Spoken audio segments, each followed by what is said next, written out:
याच्यावर नाही आहे. हा माझा पॉलिटिकल असायचा आहे.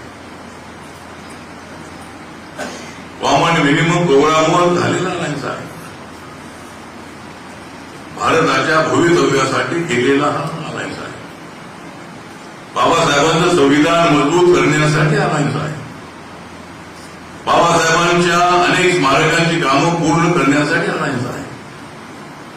दलितांना न्याय मिळवून देण्यासाठी अलायन्स आहे. बौद्ध समाजाला आपले हक्क मिळाले पाहिजे यासाठी अलायन्स आहे. माझ्या मंत्रिपदासाठी अलायन्स अजिबात नाही. आणि नरेंद्र मोदी साहेबांना माहित आहे की आठवड्याला सोबत घेतल्याशिवाय आपलं जमणार नाही. मला माहित आहे की नरेंद्र मोदी साहेबांच्या सोबत राहिल्याशिवाय माझंही जमणार नाही. त्यामुळे अलीकडच्या काळामध्ये एका पक्षाच्या हातामध्ये सत्ता अवघड आहे.